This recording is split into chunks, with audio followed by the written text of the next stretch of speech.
It is 4:06, and I will go ahead and call this joint work session to order. First, just wanted to say for those who may not be familiar, kind of what we're doing is the court and the port held a joint meeting several months ago now, and talked about maybe trying to do this once a quarter, where we can get together the different taxing districts, special districts, and other community partners to talk about key initiatives and projects, and hopefully foster some collaboration and coordination between all of us that are working to serve Gilliam County. So this is one of what I hope will be many more meetings between these individuals to come. So with that, I think let's start with introductions, and maybe let's start with you, Rob, and then go this way around the room. For those of you who are wearing two hats, maybe note the hats if you are here for multiple entities. I'm Rob Jury. I'm the Executive Director of Pioneer Community Development.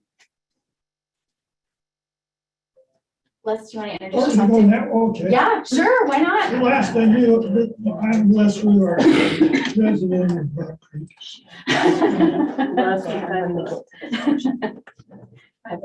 Leah Shannon, I'm the president of Port of Arlington and also here on behalf of Waste Management. Julius Courtney, Lorry Project.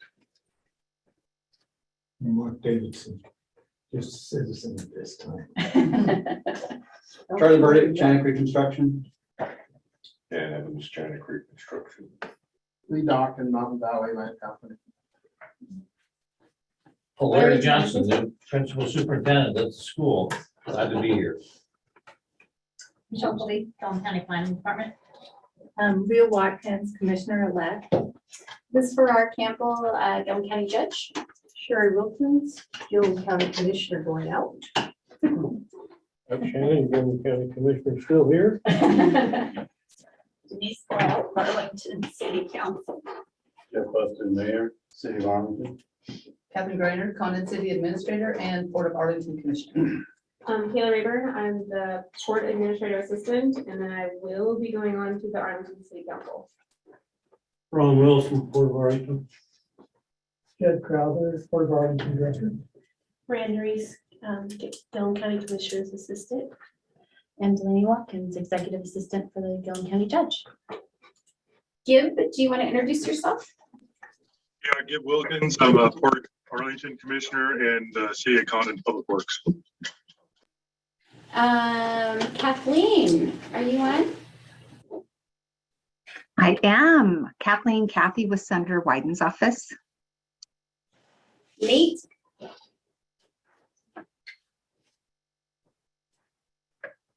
Maybe? You're muted. Double muted. Fun. I was just saying, Nate Stice with Governor Brown's office, and probably my only formal real title and role these days is as a fan of Gilliam County. So. Thank Good for you. you. And then Kay Sloan.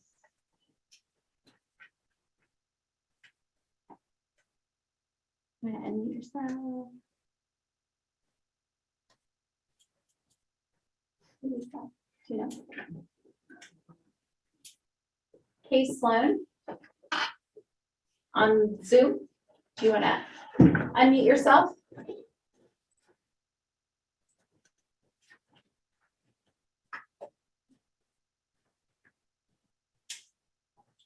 Okay, well, you unmute later and want to introduce yourself, feel free.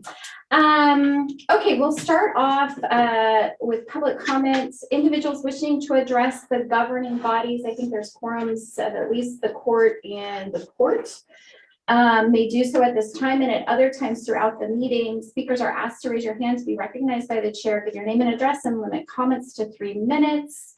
If you are coming in on the Zoom platform, it is *6 to unmute yourself if you're on the phone, lower left-hand corner of your screen if you're on your computer. I suspect we will operate very informally as we move through, so if folks have topics that they want to weigh in on as we go through, feel free.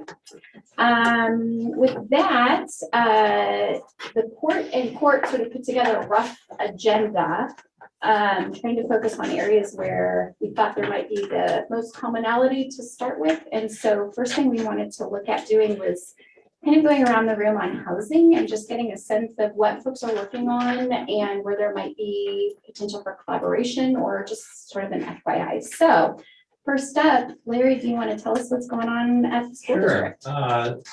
First of all, I want to thank everybody here. You're obviously part of something big. And I think the schools are the most important part of the community. Well, you're getting it from the principal superintendent. Of course, I feel that way. I just to share with you, I just got out of we did an awards assembly from kindergarten through 8th grade. If you want to have an uplifting time, come and watch kindergartners get awards. Nothing better. And so then we had a kind of a send off for the break with the high school group. They did a skit where they had oversized sweatsuits and they blew up balloons and stuffed them in there and walked around. Looks like I'm going to be after Thanksgiving. But anyway, it was just a great event. And our schools are so important to a community, as you all know. And from what I understand, these schools have been around a long time. I'm new to the community, but I was doing a little homework. And I went upstairs here to the picture of the 1962 of where the community is and where the river was. And I know that these schools have been built, they've been moved, and you got beautiful facilities. You got great transportation. You got great teachers and staff that keep this building and your facilities up. But I want to keep it that way. And I'll just share a real quick story. We were looking for a 5th grade teacher this last summer. And there was one candidate, and they went to the Dalles. They wanted to be a little closer to where this person was from, Estacada.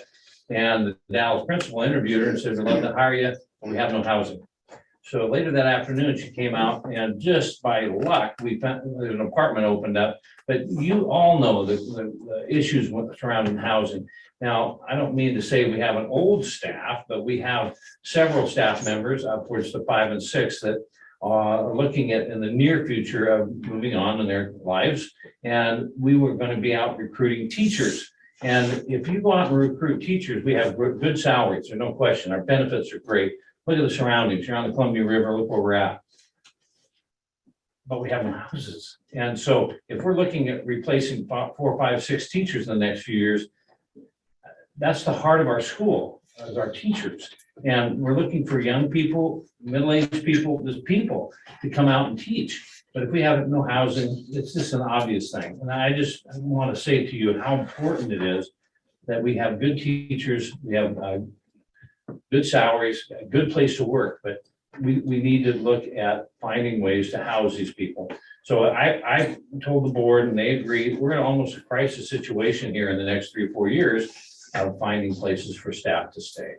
So that's my update. We're actively looking for places, and we've applied for a grant from the county to help us secure a place that we'd like to start with. So anyway, that's kind of where we're at, and the importance, I can't stress to you all the importance of housing for schools and staff. So Larry, is your intention to purchase existing stock, or is this district also looking down the road at building? Yes, we're looking at right now, I got some figures of what it may cost to build a 4,000 square foot duplex. That's 2, 3 bedroom with the garage on our existing land. And the price comes in at about $800,000-900,000. When I can look at maybe purchasing something for about a third that, it just seems to make more sense at the time. Do we want to build in the future? You bet. We have properties available to us that the district owns, but when it's so cost prohibitive at this time, this is the other direction we're looking at. No, if we can find some builder that would like to come in at about $1 something a square foot, we'd be all over it. But anyway, I'm being realistic. Yeah. But no, are there any questions about, I think it's obvious the issues that we face here. I lived in my fifth wheel trailer for a while before I found a place to live here. And I like living there. It was a great spot, but I didn't want to spend the year in my fifth wheeler. It's a nice place to camp, but not live. And, when we go and look for teachers, it's going to be a challenge. Any questions for Larry? Okay, I'd just like to piggyback on it. Realistically, if the school does hire a first-year teacher, they're undoubtedly supporting $70,000+ student loans to be able to come in and make a down payment, buy a house, and they don't even know if they're gonna live here. I mean, affordable housing is a key factor. Probably more rental housing. Be appealing for younger, maybe transitional teachers. And then being able to do it without living paycheck to paycheck. You know, and as I go interview people, I've done my career, to be able to say, you know, we have a strong salary, benefits are excellent, the location is great, and we have very reasonable housing. I'll compete against anybody with that line, you know, and again, I love Ione and all these places around us, but I'm taking care of Arlington. And I want the best candidates, I want the best package, so we can get the best teachers in our district working with our kids. And this will be huge if I can go to a job fair and say, here, this is what we have to offer. So, but when I have housing, I don't have much. any other questions, comments on this piece? I have a couple comments. I'm out of Boardman, Oregon, but we've serviced Gilliam County for the last 40-some years. And of course, Boardman, we had these same dilemmas. We still have these same dilemmas. Most of the housing, like was said down here, multiple family is the solution. It helps when you bring in new. That's a place to start. And then those people will go on to buy other homes. And then your house, your town grows. And that's what we're doing in Boardman right now. It's not an easy thing, but it's something that impact monies, the people that are coming here and wanting to develop and create more jobs, they need to be a part of the solution. Along with the city by waiving their hookup fees and so forth, but it's a whole community effort. Do you know how many houses, how many affordable housing units of that type Morrow County has added in like the last 5 years? Well, 3 Mile Farms, which is between here and Boardman, they're probably the shining star. They came in and they put in 250 unit apartment complex. And then they're now building a 450 unit. And that's just strictly for their employees. Now there's a lot of other people that are building, but they 2-bedroom is right at $1,000 a month. And then you're at 1,500 for 3 to 4. So I don't know if that's affordable, but the wages that they pay, I guess and there is some subsidies there. But what there you go right there, you got 600 apartments and about, you figure 1-2%, maybe 3% if you're really conservative are going to want to buy a home next year. Because they say, hey, we like it here, we're going to go ahead. So you got to have those subdivisions. You got to be willing to take a look at what the contractors and the developers bring to you, and it's all pull on the same harness.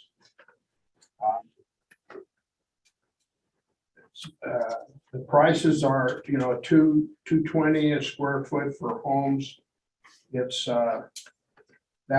that's going to be changing because of what's going on right now with the interest rates. They've got to figure out a way to get that more competitive. Maybe some modulars, manufactured homes.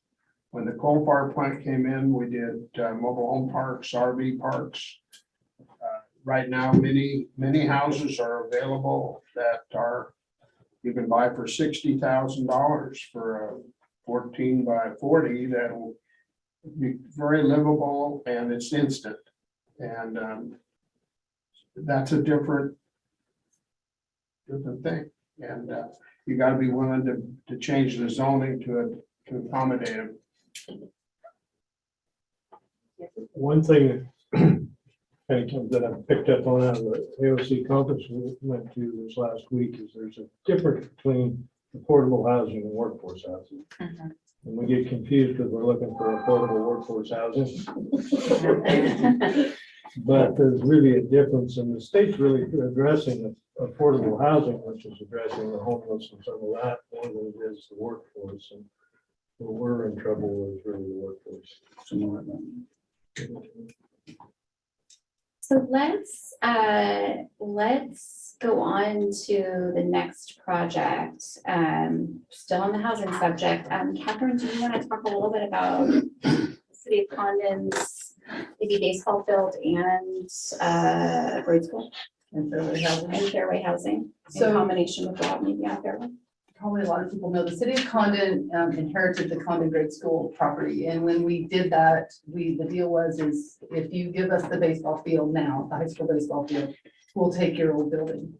So they agreed to that and they were in the school for another year. Meanwhile, we, the city, put money towards developing, put all the infrastructure in, redeveloped, platted the lots, subdivided.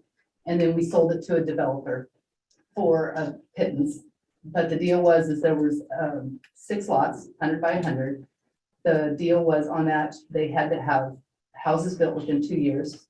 And the houses could not be manufactured homes. They had to be stick-built or modular homes. What's also allowed on that is duplexes, triplexes, or fourplexes. At the same time, the city council and the planning commission went through and we did our residential zone in our code, and we made it more allowable for accessory dwelling units, smaller units, a little bit more tightened up part of the setbacks. So you could actually fit fourplexes on 100 by 100 lots. So the baseball field was sold to Amy Coy developer out of Kent, Oregon. She has sold 1 lot and a house is being built. She is building on another lot. On the deal though was she had to build within 2 years. Her first year is coming up. She can have 3 one-year extensions. I've already talked to her that she's probably gonna come in January and request the first 1-year extension due to the fact of the interest rates and finding builders. So that's going through. We figured the project cost a little over 300,000. We got a grant from the county that equaled 175,000. We figured the rest of the money, we would get a reimbursement on that money with property taxes if houses are built in 15 years. So obviously it hasn't started yet because there's no house on there, but it'll take 15 years once all the lots are sold. We'll get our money of that. The other part we have is the city owns 9 acres north of the Condon Golf Course. Unfortunately, we have a blight in the middle of it, but the other 9 acres was rezoned residential probably about 10 years ago. The city put forward with another project, probably about a $500,000 project to extend our water and sewer to that 9 acres. We have also offered whatever Pioneer CDC needs to build workforce housing at that point, and I'll let Rob take it after when he's coming up on the workforce housing project. The other part is the common grade school. So we took over the common grade school, and so we have started the process of all the environmental studies. We've done a structural study. Not sure what we're doing with it yet, other than it needs to be abated. The abatement costs are going to be $500,000. So the Port of Arlington has a nonprofit below it called Environmental Century that is set up strictly to do abatement projects. So we are working with the Port of Arlington to deed the whole grade school property over to Environmental Century, and then they can get the grants to do the abatement process on that. Other than the abatement, because what we found on the old grade school is not only is the school filled with asbestos, but the stucco siding around the old school is filled with asbestos. So that's why it's a pretty steep project.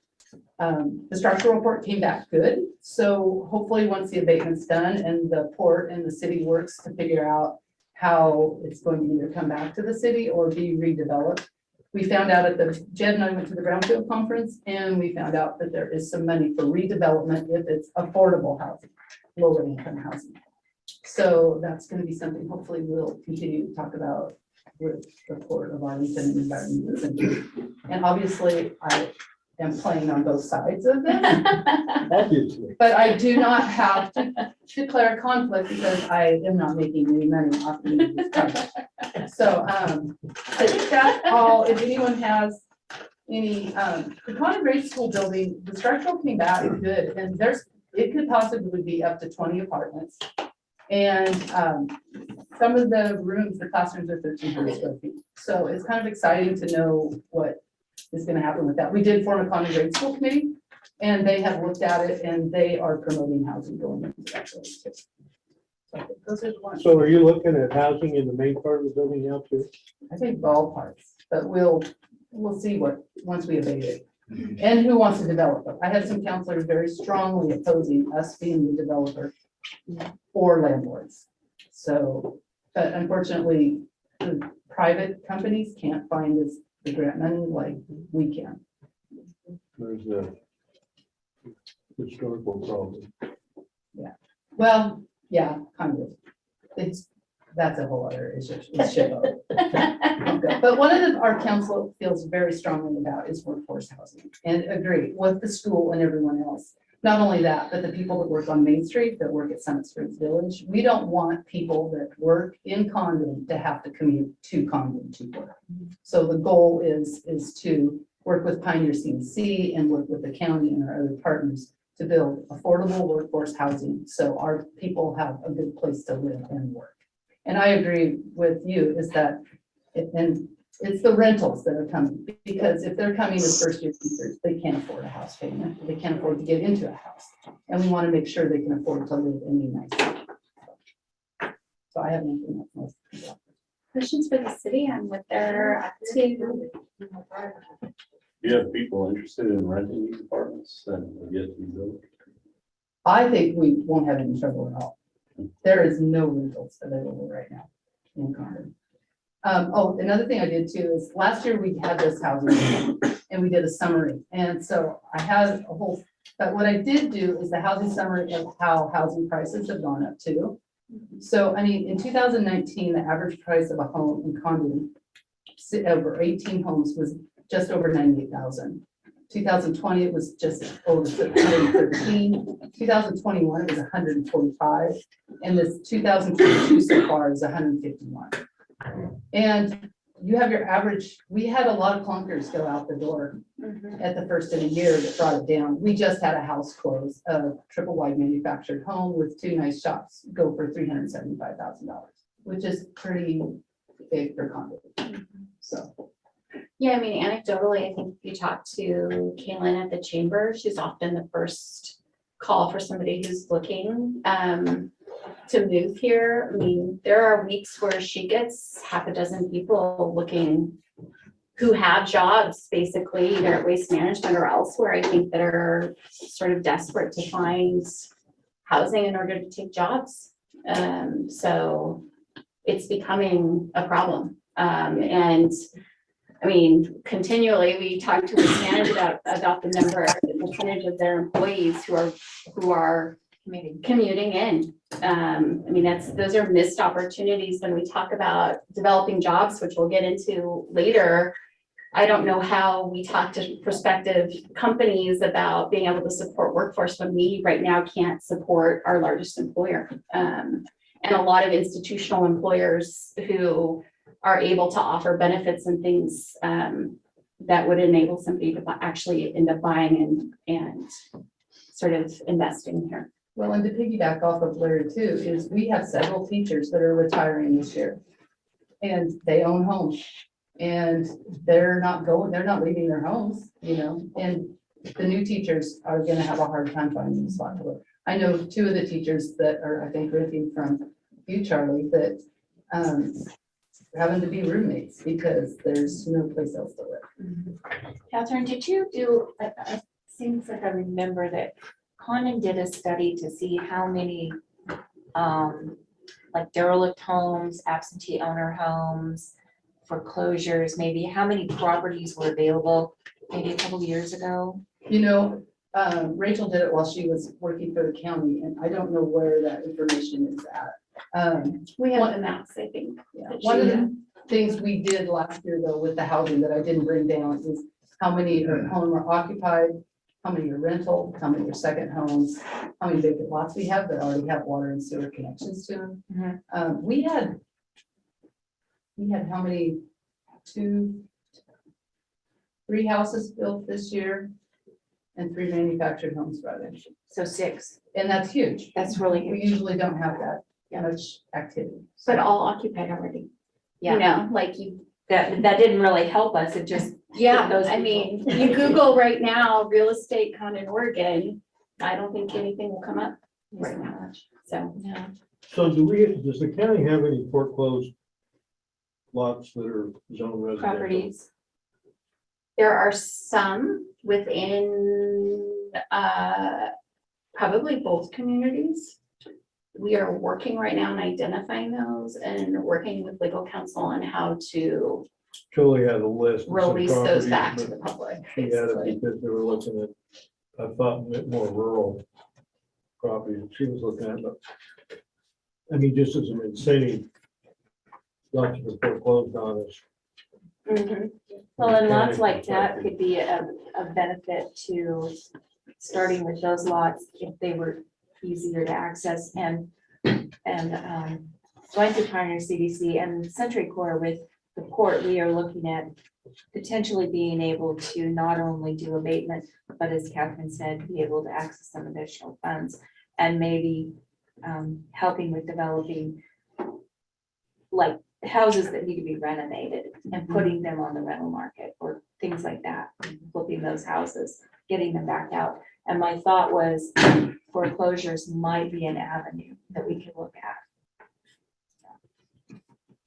One of the things I've noticed, so Arlington is building houses every year, more houses going up, running out of decent lots to build on. I've worked in the public schools for almost 20 years, graduated here 40 years ago. We had 125 kids in the grade school and 50 in the high school, and we still have 125 kids in 50. People are coming in, families are not. So most of our housing is custom housing that we're building. There's nobody, and they're mostly retired or getting close to retirement age people. And we're not getting younger generations, I guess, people coming in and saying, hey, we want like to live here in Arlington, Oregon. We're not seeing that at all. Well, I mean, I will challenge that just a little bit because I'm working in the childcare space right now. And if you go to Condon, where they just built a center, 5 years ago to meet the demand there, they right now have a wait list that is double their capacity. So there are young people there having babies. So I would challenge that. I mean, maybe they're not showing up in your clientele, but if you look at the baby boom that is happening, those are young people that are coming back. A lot of, I mean, at least in Condon, we saw a lot of folks when our schools were open and Portland schools were going remote. We saw people coming back just so their kids could be learning in person, and they're staying because their employers are allowing them to work remotely now. So I'm not saying that, like, I don't know if that is happening in Arlington, but I would challenge in Condon if there are not young families there, because you talk to the childcare providers, they are way beyond capacity.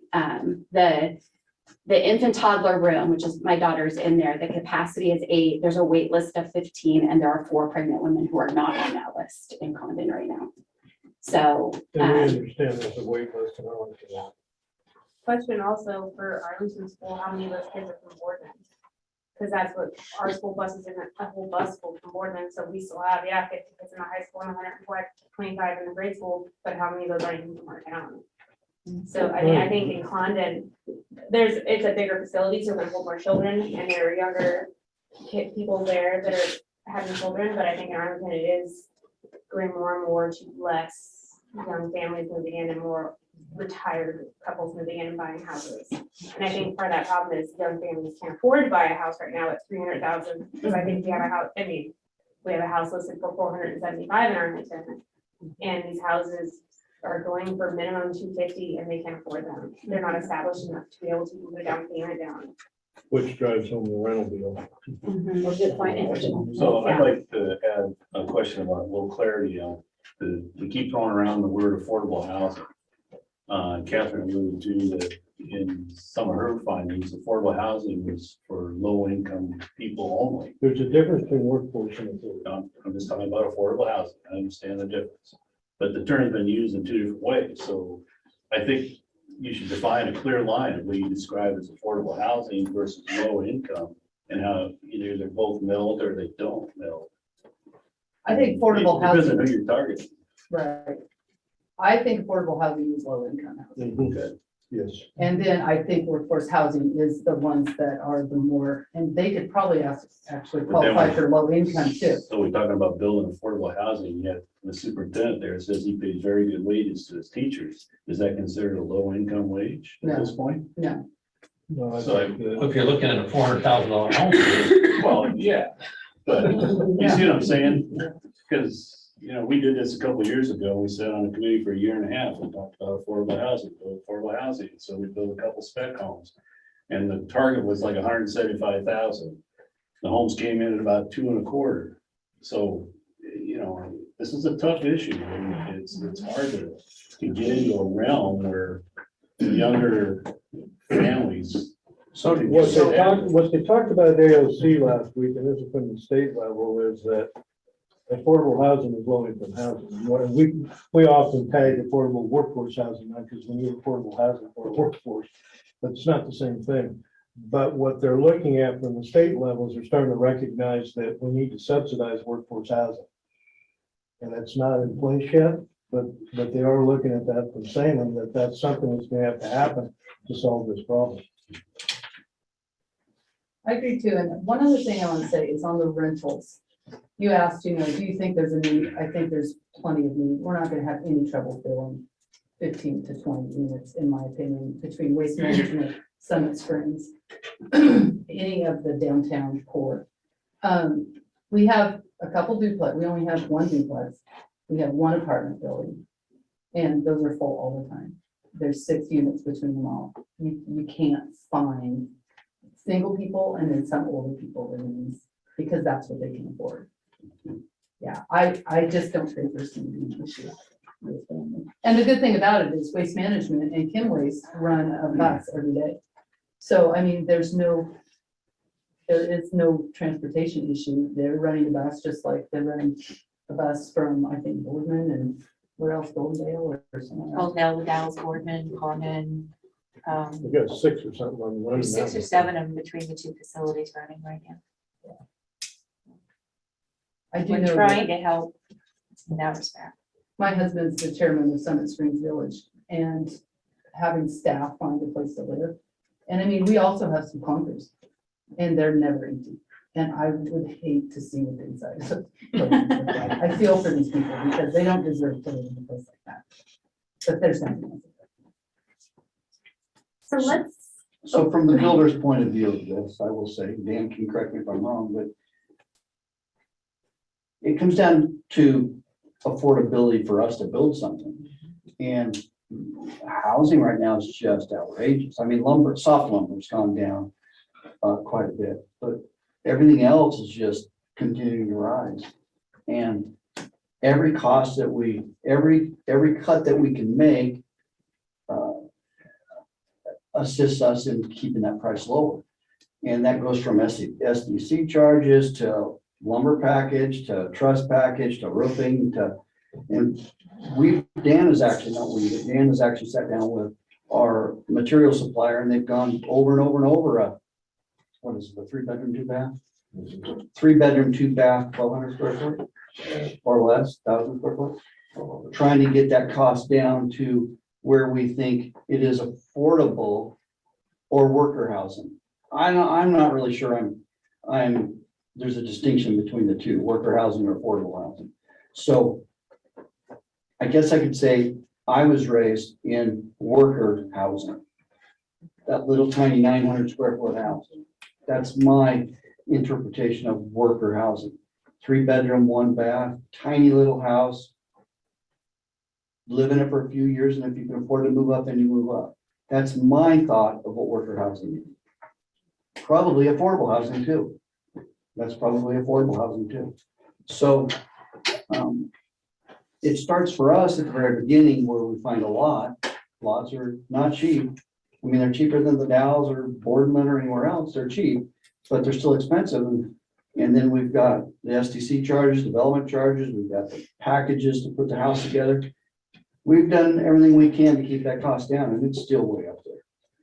And I don't know, you're looking at, I don't know if you can find people that are gonna come in and just invest in a community with those costs being that high. Yeah, that's the problem. We're running that. So, and the other part is Arlington's running out of lots. We don't have a lot of places to build anymore in Arlington. And Condon is doing a great job of identifying locations for housing. In Arlington, we don't have a lot of housing, a lot of lots to build on here. Something needs to expand or open up for that. And I would think the city would want to play that game too, playing the game, in the ball game too, to try to help make it affordable for new homeowners to come in. And I'm not talking about coming in as a home buyer. I'm talking about building new homes here. That's where our tax base gets bigger. So that's what I think we need to do. So why don't we shift over to Rob, who's doing this day in and day out? And Rob, can you kind of give us an update? Fairway housing, Catherine touched on it a little bit, but sort of a status update, and I'm sure the three of us would be interested in that. And then just kind of how's it going with the other incentive programs? Sure. The Fairway Housing Program, we are involved with a company out of Portland that has done several projects in rural areas like Burns, Ontario, apartment complexes. And we are looking at doing a 16-unit apartment complex out at the golf course property there. We are just about all the way through phase 1 at this point. We're waiting for the architect to come back with the actual, pretty site plan, so we can go to the public and say, this is what it could potentially look like. And we're looking at 10 2-bedrooms and 6 1-bedrooms to fit in to this particular spot. Of course, the big question is going to be when the numbers come back on how much is it going to cost. Unfortunately, we're at a point where the cost of everything is, much higher than the rate that wages are increasing by. But with the county's help, the whole key to anything like that would be, the fact that you don't carry any debt. I mean, that's the only way it's going to work. The way the project would work is that Pioneer Community Development would actually create another LLC that we would solely own, that would own that particular property.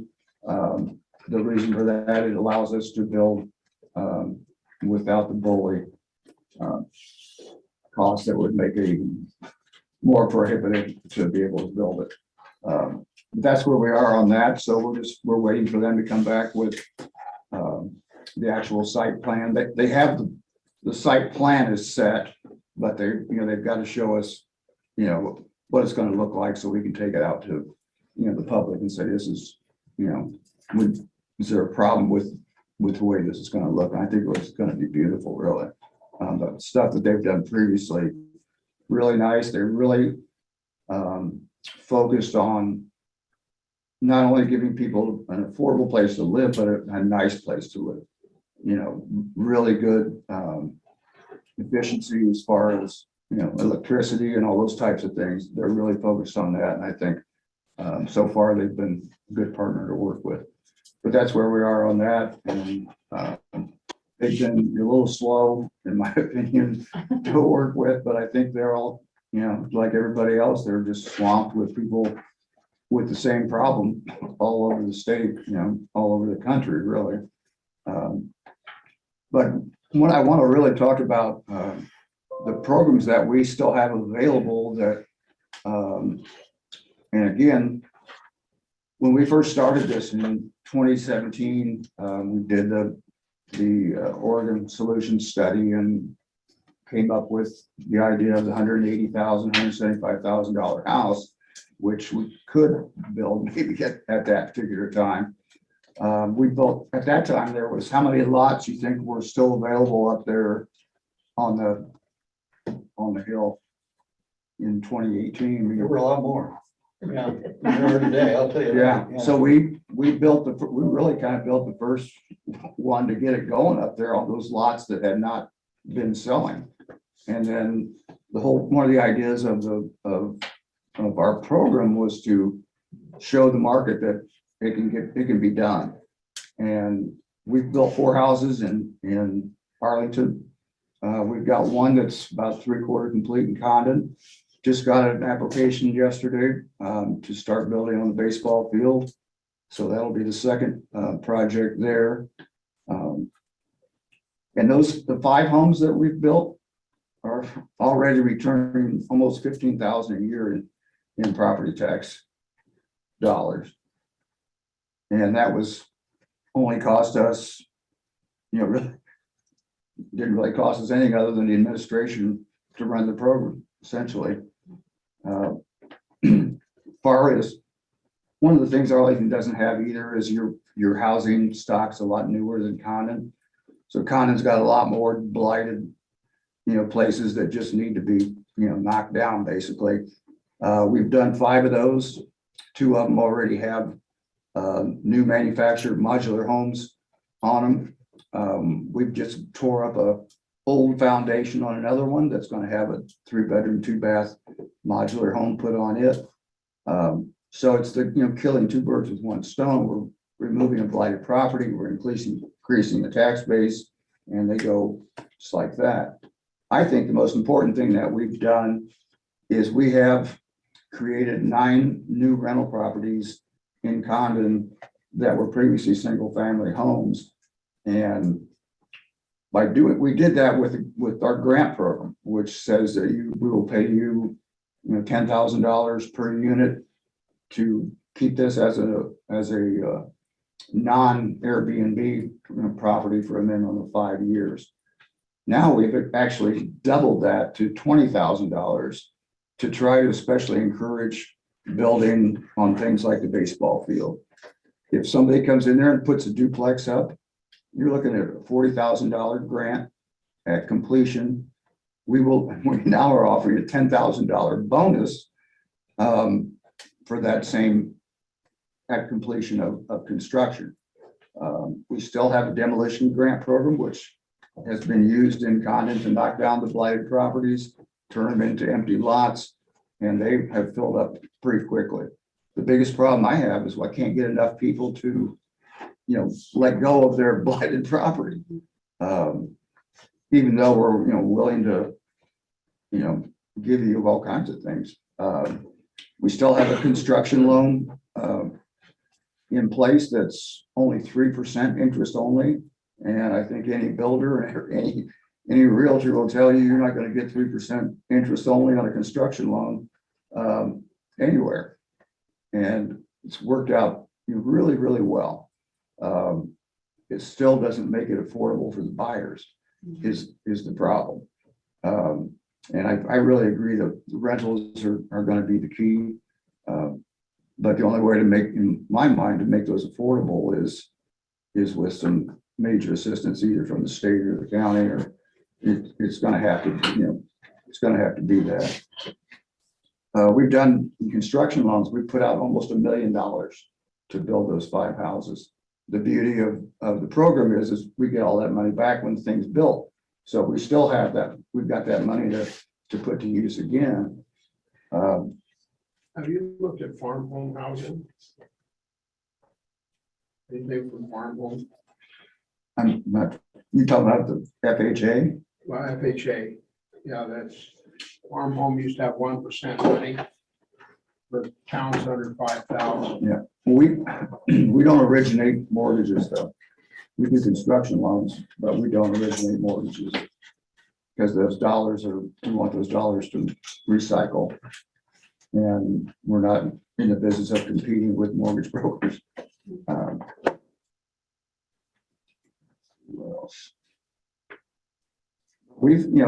There are ways to get things done. The problem is just the quantity that we need is the problem. Where are we gonna put it and who's gonna build it?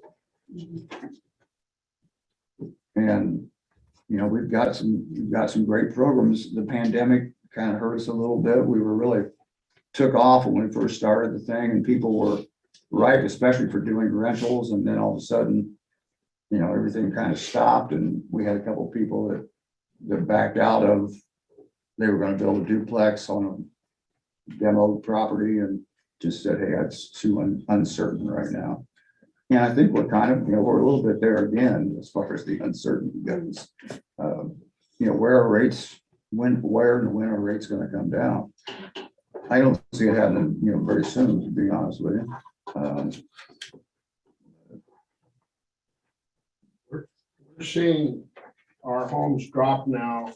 We've had them drop 3 times, and now the sellers are offering a $5,000 incentive to move in. These are on our $350,000 houses over the last month and a half.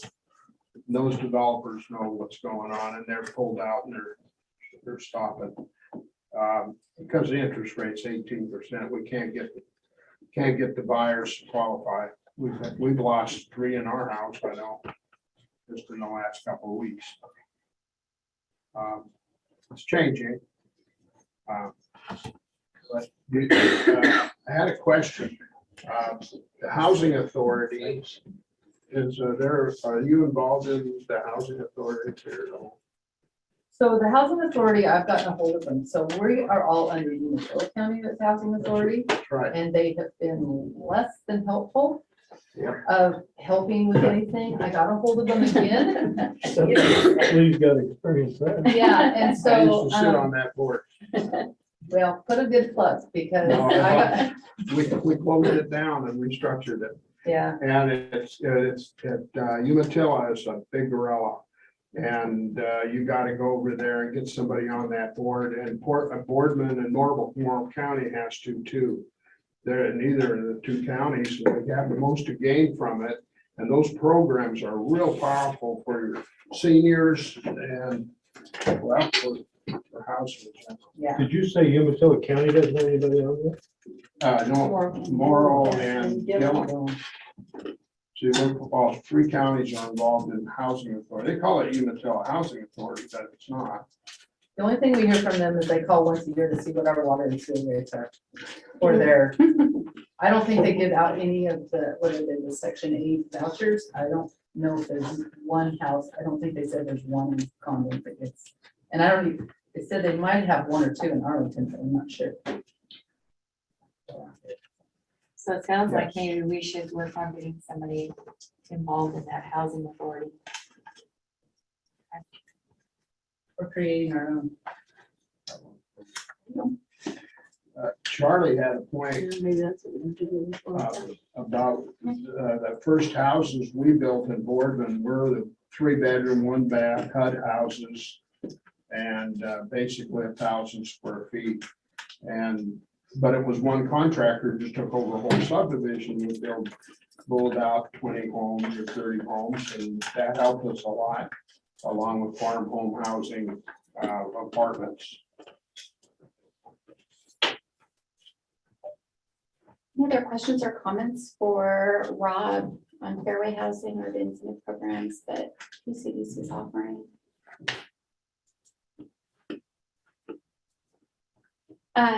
We left sort of an other potential projects out there. We put the known ones on there, but I just wanted to see if there's any other projects that are happening or that anybody wants to raise. You had any potential interest on the Proctor property? Will? Pardon? Do you have any potential interest on the Proctor property? We've had some, nothing that's landed. We're open-minded on that property because of where it's at, and and on how to market it and so forth. Right now, it's at 1.2 million for the home, the 36 acres, 38 acres, I can't remember, and shop. To get some of here, ideally, that flat up above everywhere would be a great place to put some apartment complexes. Above everything. That and down below where the sewer and waters are available, it could be developed. So that's the market. So if Arlington wants to buy it and develop it, we'll build a lot of houses there for you. So, I didn't know Arlington was in the real estate buying business, so how about all those lots along Cottonwood that you guys own? With the property? Those would be tough, I think, to put housing in there. It's good ones on the Cottonwood side. Yeah. Yeah, I don't know. There's a whole I'll strip sell of it to you. property there. Yeah, I'll sell those in. We're not interested in buying it, but as a developer, Like the city sold it once already. I mean, you know, if it takes some rezoning, the city certainly is workable in that realm, you know, for duplexes or, you know, multi-type development. I mean, that's a good strip of land right there. Take some money and some engineering. Just throwing it out there. Sounds like you two need Let's do to. it by Jim Close. And that's a lesser by Jim Close. It's been running on Cottonwood there. Is that what you're talking about? Yeah, where Jim put that manufactured in right there. Is that where it is? So, yeah, south of there. There's 3 lots that are there. I think we own 2 of them and Sealy, I think one's one. Actually, there's 4 lots in there. Somebody else owns one. There's a potential area for development. I did send an email to Dave Blow this morning before the meeting to find out what waste management's position is. And the Stone Ranch is still up for discussion for sure. It would have to be treated as a subdivision. It would have to be rezoned and it would have to have the infrastructure put on. But Catherine did that in Condon. Well, we were already in city limits, so. Right. Rezoning Which to makes it different. subdivision would be, I'm guessing, a lot easier, not to take the shell. I'm guessing a subdivision within city limits is a lot different than, are subdivisions even allowed in county planning? You have to get through the rezone first before you could even go there. Rezone it Because it's to. Because EFU it's right exclusive now. farm use right now. So it That's has a to be huge rezoned. hurdle. But it can be done. Right, Michelle? You can attempt, we can attempt anything. It's a lot of work, but it can be done. It comes down to the state, and we all know that there's a housing crisis. And so to rezone, it's where the state would come in and if they're gonna stop it. Yeah, The state's doing a lot of talking about how they restructure that portion of the. so I think it might not be as hard as we might think, but it would be work. We'd have to do it. And then we would have to go in and develop the infrastructure and then at that point, find the developer. Are they totally opposed to finding acreage inside Arlington or, and we've got $1.2 million for 37 acres, which isn't bad if it's all within city limit. So we looked at that. We looked at any properties Not that, really, no. any properties that might be adjoining the city limits that waste management could swap property. So if we had property next to a property owner and that property owner had property next to the city of Arlington, making that swap so that then waste management would own property adjacent to Arlington that could be annexed in or something like that. But we couldn't find any property that we could do that with. We looked at it pretty hard. And annexing, you can't annex in into the city, it's too far away. And it would have to be, it would definitely be a little trickier to do. You'd have to probably be owned by a development company as a subdivision of some sort, but it's still out there. The other thing that Dave said was that if there is something that the county report, the cities need to be specific about what their ask is. And waste management.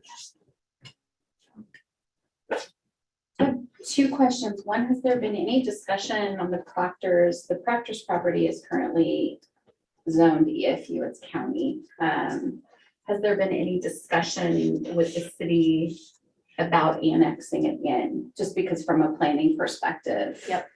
Same. Housing on situation. EFU is tricky, right, Michelle? What is it zoned? EFU. It's zoned. So, but it's in the UGB. So like our UGB, we have a zone that if it comes in at a certain, it comes in a certain zone. Do you guys have that on yours? So say out by Inland Chemical, there's a house on the other side of Cottonwood that's in the UGB. It's actually zoned, they just rezoned it, rural residential. So they can do 2-acre plots and it could actually come into the city and it would be residential. Is that? That's something we have. Ours has to touch the zone that it's coming into. So it If doesn't it's touch, touching R1, then it would come in as R1. So- because we don't do spots. right, so, but it's in the UGB. Correct, So what zones it touching? R1. Oh, cool. Yeah, So it it's would come in as R1. So it would come in as R1. I'm not sure why it wasn't annexed in to begin with, Columbia View and it's kind of like. They did not want to. They voted. They wanted to. At the time, Yeah, they changed that. But that piece of property. I was gonna say, at the time, I'm sure they felt that way, but it changed. But, the thing that was the problem with my understanding with, the states was it was developed under county statutes and they had city ordinances and stuff. So there was problems with that. Oh, when we annexed them in, they had to come in under our ordinances and all their homeowner associations. CCNR. That was part of the deal. So it all meets the city ordinance.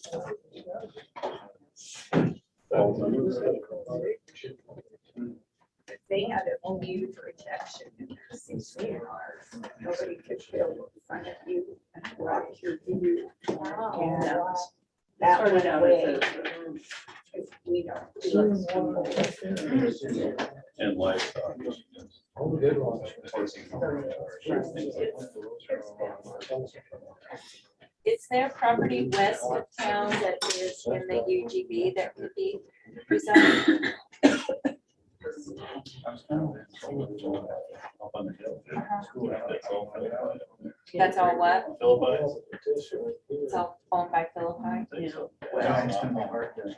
Right there. Unless it's. Commercial property behind the station. That could be rezoned. Good. I don't know what is. I don't know where the property line is. It's not. Well, if they allowed it to go into UGB, then they must have been not opposed to potentially having it rezoned. And it's awesome. So it sounds like maybe there's some side discussions that could be had potentially between existing property owners and maybe the city on some options. That there is more buildable land if we can figure out the zoning for it. Yeah. One question I had for developers, is there anything, several of us sit on decision-making boards for planning and ordinances and zone. Is there anything in any of our codes that is problematic that you see as a developer? I think the city has done the City of Condon has done some planning work. I'm not sure if Arlington's done anything recently with their codes, but that's definitely something in terms of what we can do as government entities that may be things that we should at least surface. Anything come to mind or get back to us? Never had that question asked by anybody from the government side. We're desperately. We try to get us. No, we are desperate. We're Different environment. trying to fix things here. I don't see, I think Arlington and Common both work generously with developers and trying to get more housing in the area. I don't see anything really being a stumbling block as far as codes go. If we want to change something from R1 to do R2, then we would just go through the process for that, correct? We don't have R2, we have R1. With a, how do you do R2 there? We don't do R2. R1 is residential, or you are commercial, and if you're in commercial, Gotcha. you might have a residential. You abide by the rules. Can't have your KD too. If you're in commercial and you're operating as a residence, a house, then you have to go by the res R1 rules.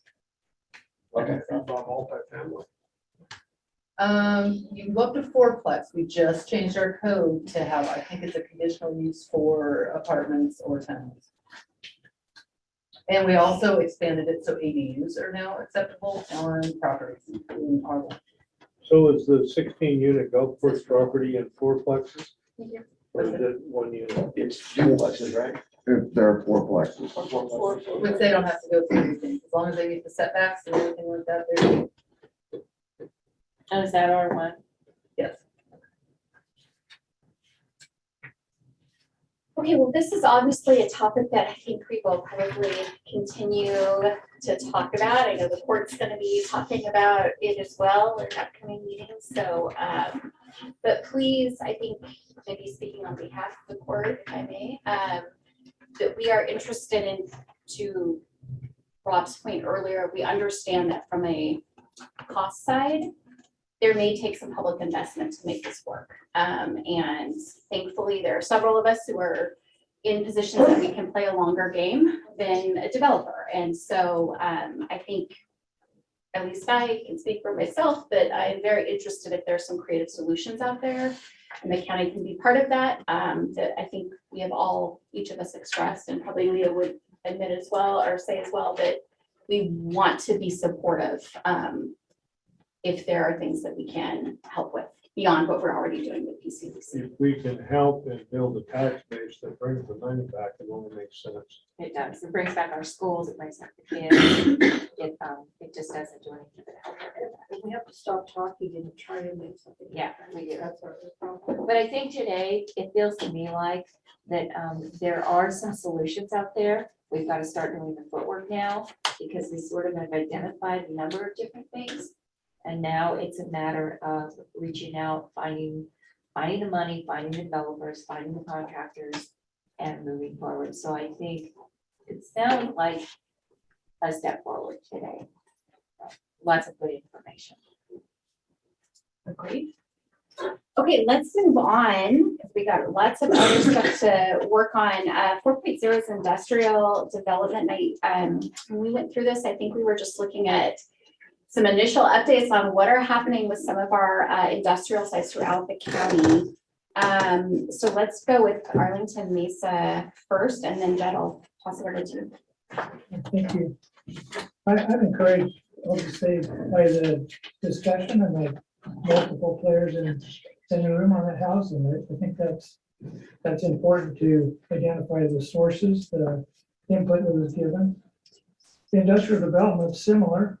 It's not dominated by one entity or the other. It has a rippling effect throughout the community. I did prepare a short video presentation that dials in on the Arlington Mesa. Just be able to look at it or not, but We may not have sound, Jed, but I think we can. Just moves real quickly through some of the properties the Port owns, and then dials in on Arlington Mesa with that last half of it.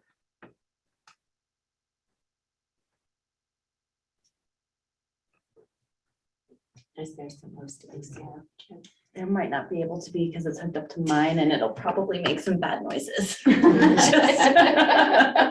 It'll have objections. It was a very nice song. I like just music coming along with this and just pick a nice song in your head. Well, maybe you can hum it for us. I don't remember it, Jed. Jed, you want to sing?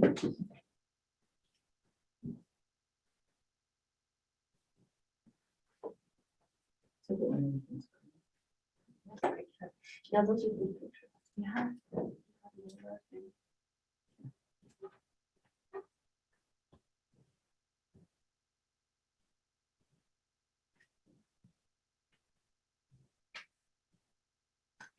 Three maps here, three figures that were developed as a site. If there was industrial site certification, those are Anderson Perry maps that identify the M1 and M2 zone. And this last one there does include some more specifics with certain properties that are owned by the city and some owned by the port. Like has been mentioned, a lot of these issues are interrelated, and currently we have a developer interested in a large industrial development that, depending on the footprint that is needed to go in there, could involve some of the port's property or some of the city's property. That will play out in due time.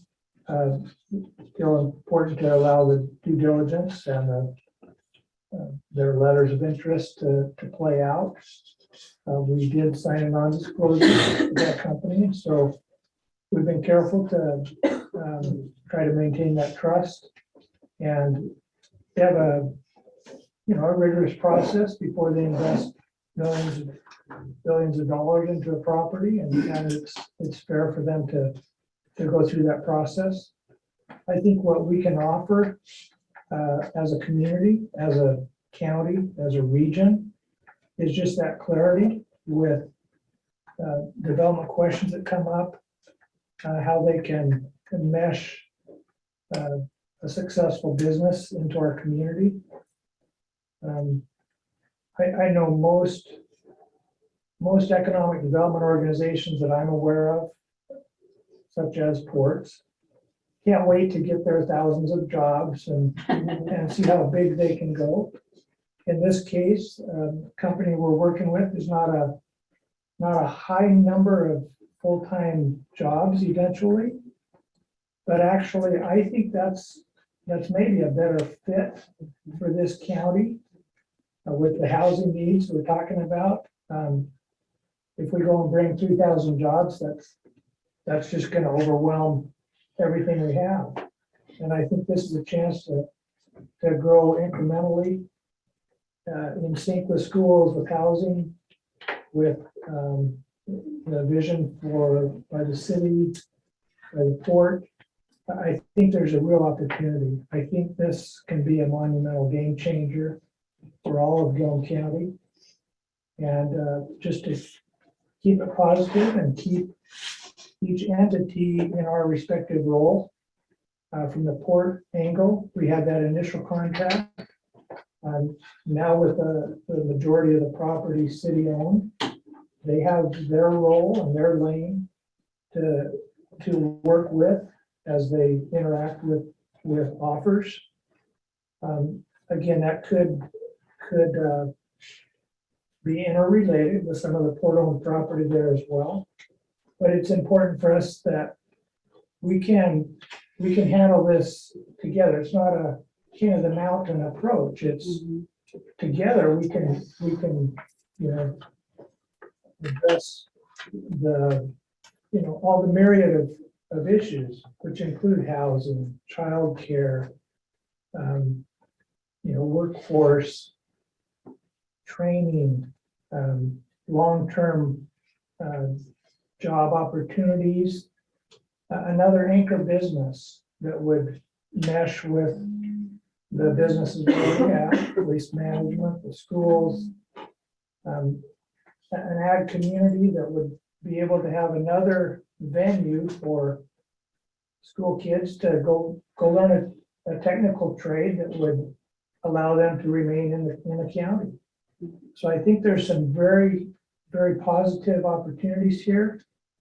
And it's hard to be patient, but it's important to make sure that it's a good fit and to work through those processes and the different entities that have a part to play in seeing Arlington Mesa successful.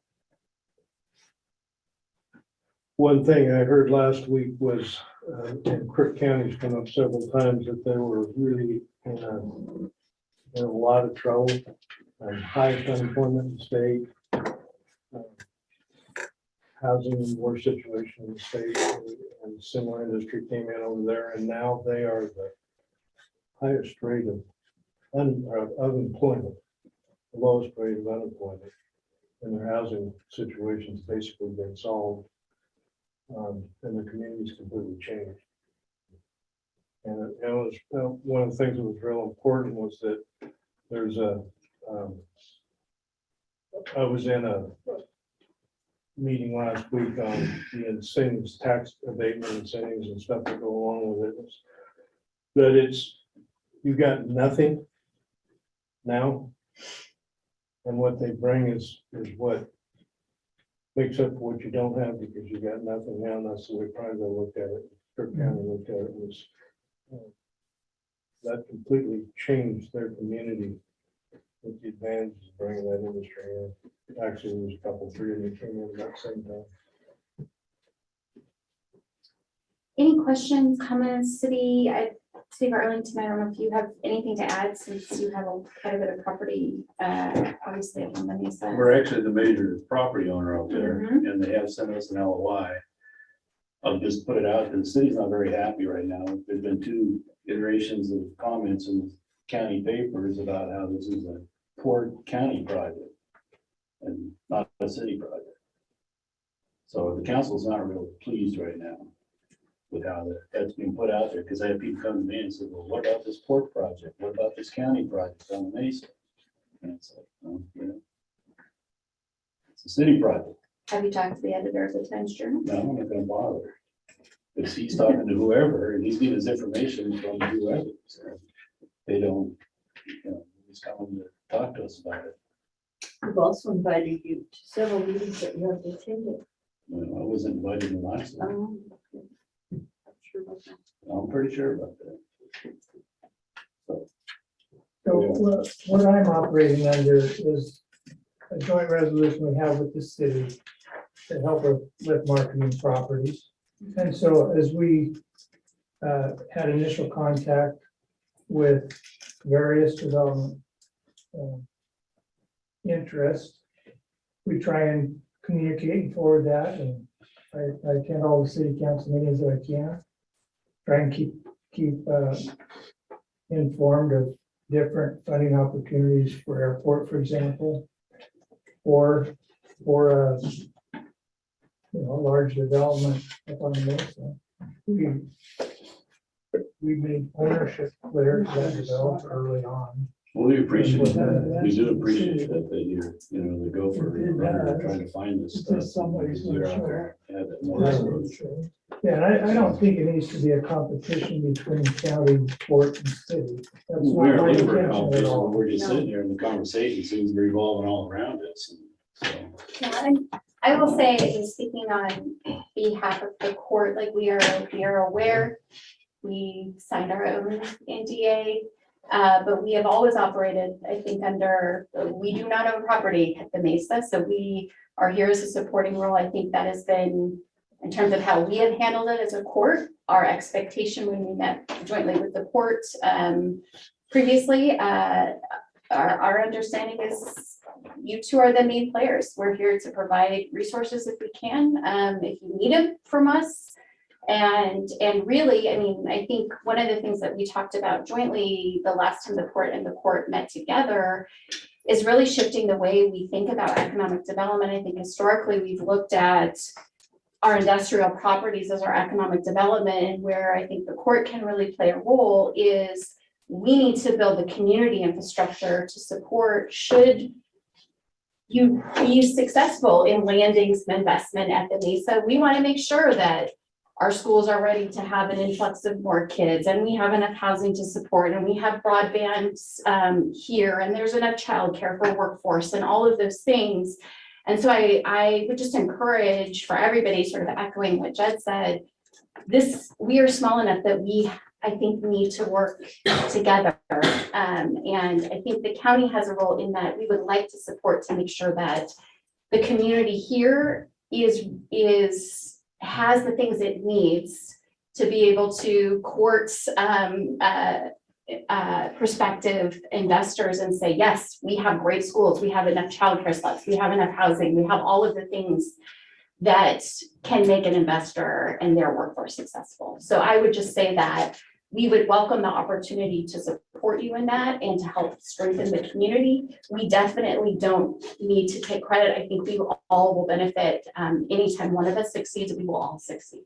So that's my. We understand that. We just got our LOI, so right now we have legal and engineering doing some background information gathering at this point without trying to stress our NDA, because some of that's been stressed by a few entities. So we're trying to go down a cautious road with that. Absolutely. There's plenty of information out there. There's a lot of folks who want to talk to about how they structured some of their development. So the city has no intention of cutting anybody out.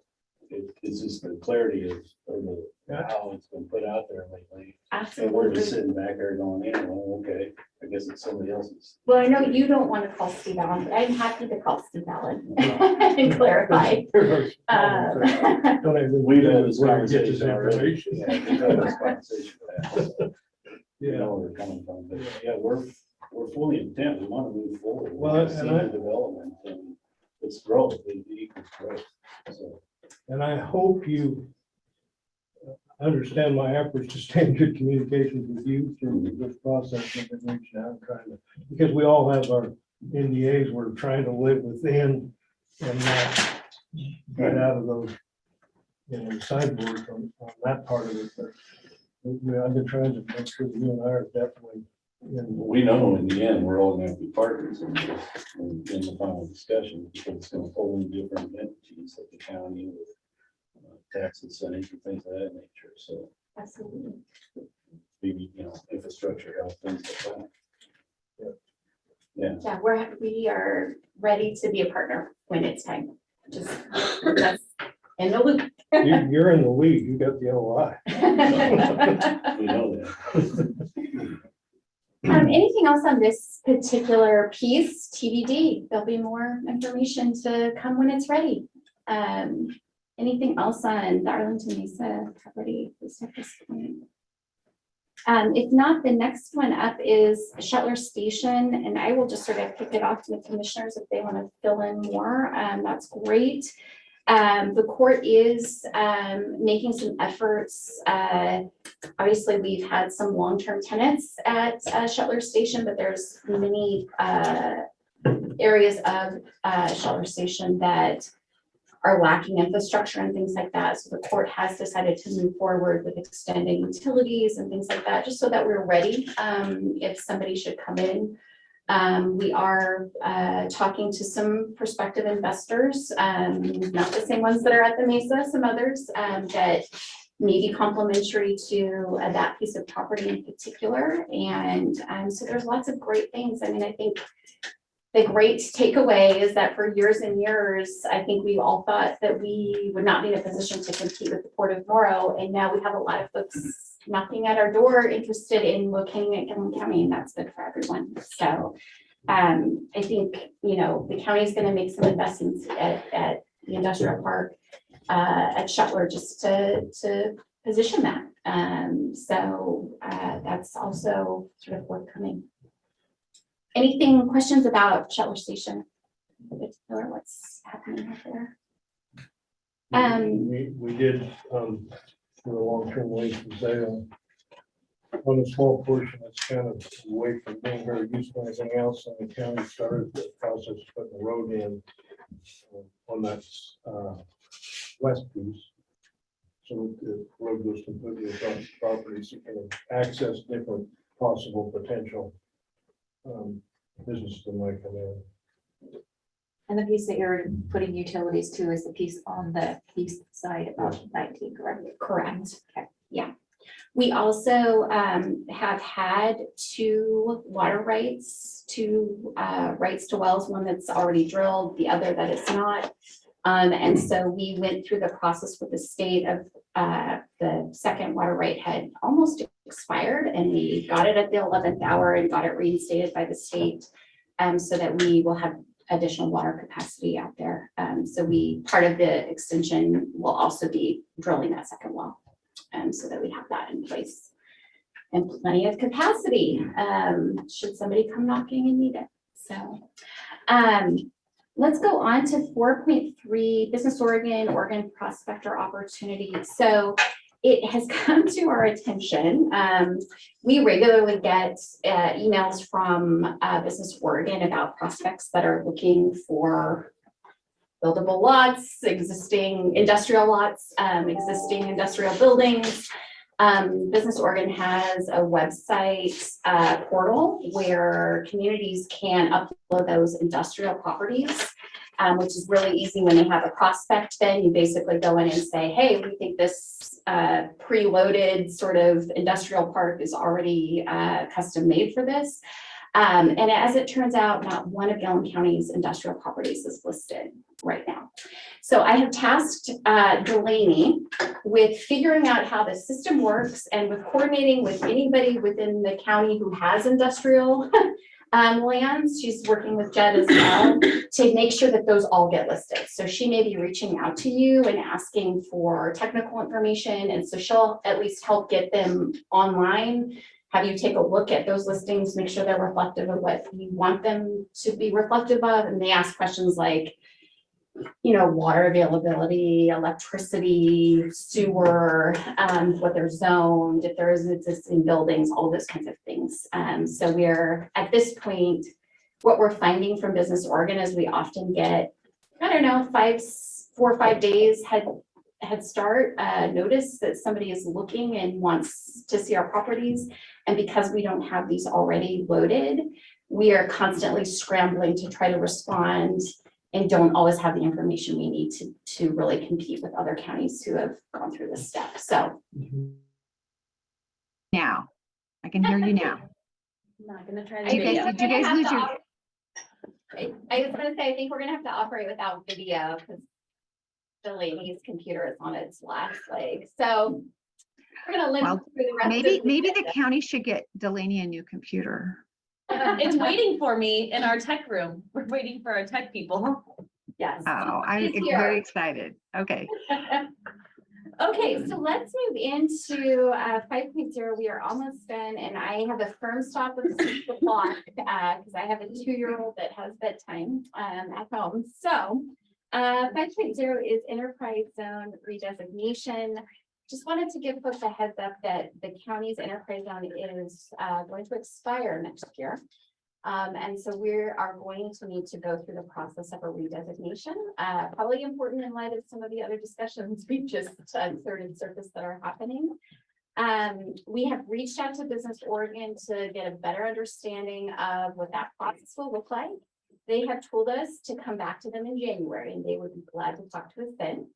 But my understanding of the process, the last time they did this was that the county sponsored it. So the county raised its hand and said, yes, we will manage it for everybody. And what that entailed basically, I think, was each of the governing bodies who had land that was within that sort of broader, ended up passing resolutions basically saying like the county is managing it for the entire county. So I just wanted to take a temperature, maybe like this is not like saying this is yes or no. Does it sound like that is the approach that the governing bodies would like us to look at, is continuing basically the existing structure, which is the county really sort of managing county-wide? My understanding is the alternative is that basically like the cities wouldn't have their separate, if we did like a joint one, we would have to constitute a committee that would oversee it. So it would have representatives from people who have industrial properties that, and I'm not sure how that actually looks in terms of whether each decision that committee makes has to go back to every governing body, and come back before it can, I'm not actually sure how that would look like. So, go ahead, Jen. Well, my understanding is similar to yours. It's cleaner. It's a more cohesive through a county approach like you did it previously. And be able to continue that same pattern. And a redesignation or an extension would be a lot easier to put into place rather than try to recreate multiple entities or locations within the county. That I feel strongly that that's the way to go. Is there a map of all of the enterprise zones? So, Yes, We- right, Jill. yeah, so we dug up, Delaney dug up the resolutions when they passed it originally.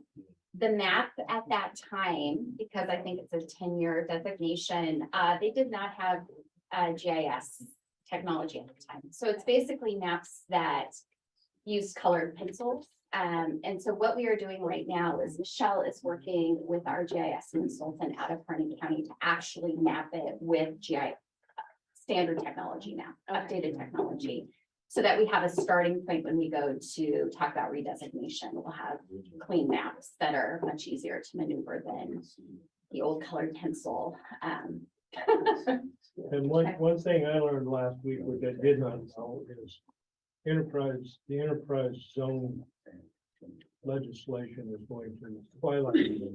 2025 is when it comes. And it's going, so it's going to be part of the next legislative session to get those reinstated. And they're suggesting if you're going to expire, go ahead and apply for the extension, even though it's going to Even get though twilight. twilighting out. And, you know, hopefully they're going to reinstate them and continue. And you'll be in when they were, if and when they was, okay, makes sense. I think one thing, if we could have like a summary of, because it's been so long, because I think it was done with Susie. It was a long time ago. Yeah, and I remember that a little bit, what I remember of it is that it was mostly outside of the city. I thought it was like mapped, it might have been in the city, but we never ever took advantage of it. And I think if maybe we have like a summary meeting of just getting together and looking at the maps and kind of getting a grip on it again, because we haven't used it on, that would be really helpful. So maybe what we could do as a first step is, I think Delaney could share the original resolution, and then the state also sent us sort of the handbook on what it takes to get it reinstated, or extended. So I think we could share that as well. And if I recall, it outlines sort of the two main processes. If it's like a county sponsored one, where everyone basically says, yes, the county is managing it on behalf of all of us, or if it's sort of a jointly managed one, kind of what that process looks like. I think since, and disagree with anything Denise and Jeff, but we have the same planner. And so if the planner is going to be a part of this, that we just make sure that Kirk knows what's going on, so we can get it back to our planning commissions and city council. That would be awesome. Absolutely.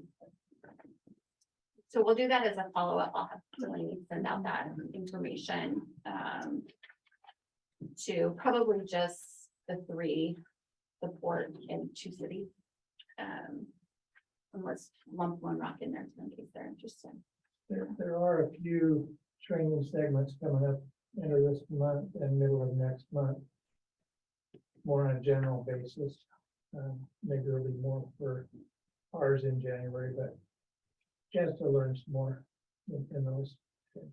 You're aware of those schedules. Yeah, I'm going to the one on November 30th. That's about what enterprise zones are and what the redesignation process looks like. Can you share that information with Kirk or with me, and I can pass it on to her? Artfish is doing third one, which you may recall helped us with. His name is in there. I talked to Art the other day. Yeah, he helped us when we did the red zone designation. Okay. It's what it is. Yeah, he's the one who. Very passionate about incentive programs. Okay, so let's go ahead and move on. 6.0 is just other projects and initiatives. Obviously, we didn't capture like a lot of things that are happening in the communities. If there are anything sort of hot topics that you either want to give a precursor to, or that should be included on the next agenda, maybe this is a time to raise those.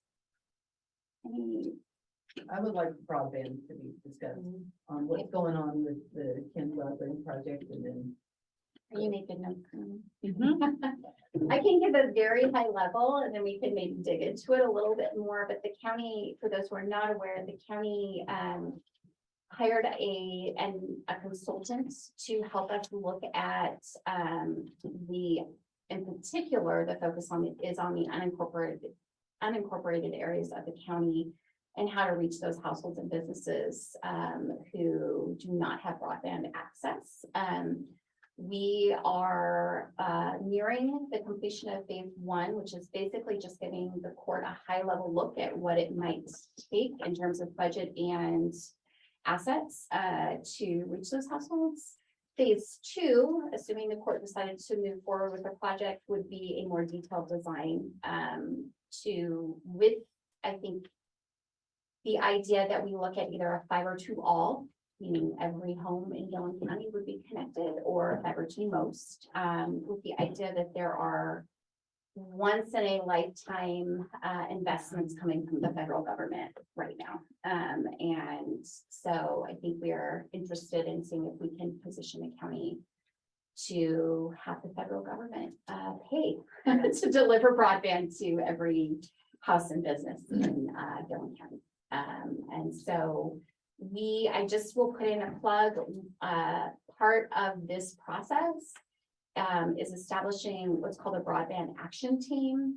It's basically bringing together representatives from all of our major partners to talk about developing a strategic plan and a vision for broadband in the county.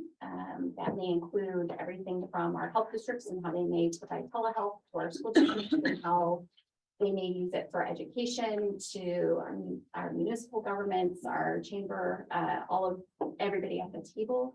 So I would just sort of make a request for all of the partners that please consider, we will be reaching out to each of you and asking you to designate someone who will participate with us in that process. And one of the main reasons, obviously we want the input, and as importantly, the state has identified that that is one of the things they're going to be looking for in terms of where they send money. So the initial round that we're hearing is that the state is looking at dispersing $20 million grants. And so we want to be first in line for those dollars. Is there in some of the grant requirements, as far as you can tell, that is it okay for somebody to be under CenturyLink and somebody to be under as long as they meet whatever requirements that the grant meets? I mean, because they got the up and down on them and those requirements. Yeah, so likely what will happen with the state money is they are looking for unserved first and underserved second. So they're going to be looking at maps, basically, and also looking for partners who have basically come up with a plan. So at this point, it's who provides the service is kind of neutral unless that provider is sort of part of the consortium that's working on it. So in Morrow County, they are doing the exact same process that we are doing. And so we are talking to them about coordinating because we are anticipating some of our residents may be served from lines coming in from Morrow County and vice versa. And the state provides extra points if there's regional collaboration. Morrow County has not identified a company, as far as I know, who is going to actually be providing the service. I think the way we have started to approach it is not dissimilar from housing, is that there is just a barrier to entry for private providers to string fiber in rural areas, and it's likely municipalities and county governments are probably going to build it and then figure out if there's a private provider to run it and how that might look. Just because it's cost prohibitive. Yeah, in the rural communities, if those entities, private providers don't have enough customers to be sustainable with the problem. Yeah, Is that playing into the second question? Is that playing into, if we have like the schools are not on the local co-op and banking not on the local co-op and you end up with that being problematic to make them. Yeah. That's gonna be part, I think, because the broadband action team works through what the cost structure is gonna be like. I mean, the county using grant dollars to build the infrastructure takes a huge amount of the cost off of private provider. And so at least the providers that we've been talking to are saying, yeah, if you have the infrastructure in place, that's the barrier. They can make it work if they're not doing the upfront investment. This may be a case of like the public needing to build it, public being county, and then figuring out how to partner with a private provider who will guarantee the speeds and things that we determine are important, affordability levels, those kinds of things. And Wheeler County has done this before. They have some models actually that might be interesting. There are other counties that are exploring sort of this private public partnership. That's likely what we're going to have to do. So more to come. People, they will be coming and presenting to the county courts. If you're interested in this piece, please just, hopefully by around January, we should be actually seeing maps and getting the first dollar figures. When do they think the funding is gonna hit? The ARPA money, I got asked this question last night. So the ARPA money, which is the American Rescue Plan, was approved, I believe, in 2020, 2021. It is just now reaching the states. They are writing their, the state is in their rulemaking process right now. There's a hiccup in Oregon in that the policies the legislature passed do not jive with the federal expectations for spending the dollars. So Oregon, the legislature is going to have to go. Little word salad. Yeah. You know. So Oregon, all of this to say the ARPA dollars are on hold until the legislature can meet and fix what they need to in order to comply with US Treasury. So that will be a next session. Probably. My hope is that we may be hearing at the end of 2023 about applications, deadlines, and possibly funding by that period, late 2023, early 2024. That's my understanding. The second tranche of money is the infrastructure package. And that one, at least from what we gathered at AOC last week, is more of a 5 to 8 year timeline in terms of from planning to when people actually have broadband in their homes. So it's a longer term. And the state is still, states have to apply to the feds for that money. I believe Oregon's still in the process of doing their application. And then Oregon will have to write a whole set of rules on who qualifies and what the application looks like. So we're still ways up. But all of this to No say, fear of missing it this year. all of this to say, I will say that all of our partners in the region are going through this process right now and actively positioning themselves for the money. And so we don't want to be left out. And some of us may not be alive when it all. Well, I hope not. I hope we're all still around. Well, you have a better shot at it than I do. One other thing that I just wanted to flag as well, because this has come up, is the county is exploring moving from GEODC to MCHED. Several of you, I think, have been reached out from Jessica Mehta, who is the director at MCHED. We're working through that process with their board on what our membership there would look like. I definitely would welcome feedback on that. We are moving through that process. I think and Catherine can speak to it maybe a little bit. She's been representing Gilliam County collectively, not the county, but the geographical area at GODC. I think what we are finding is that a lot of the boards and committees that Gilliam County already sits on, we are collaborating more with the Gorge counties than we are with the counties further east, which is what GODC represents. And so it seems that MCHED might be a better fit based on where we're already using our resources. But I just wanted to flag that that is something we are still working through, and I'm expecting that the court will be talking about a resolution formally asking us to be moved from GEODC. Just for edification, the court has to pass a resolution. Should we decide to go that route, GEODC has to pass a resolution, MCED has to pass a resolution. The governors of Oregon and Washington both have to sign off on it because MCED is by state, and then it goes to the EDA in Washington DC, and they have the final say on whether we get moved. And So who is in MCED? MCED is Sherman, Hood River, Wasco County on our side, and then Klickitat and Skamania, yes, on the Washington side. So similar to McCog that we used to be part of. Well, it's a different entity. Well, I understand that, but the partner. I don't Washington. I don't think McCog had Washington. They didn't have Washington, but they did have Wasco County. I can tell you, I've been on GEODC for several years. This is And We were on several years and nothing ever came. yeah, Commissioner Russell from Morrow County said they've got absolutely zero.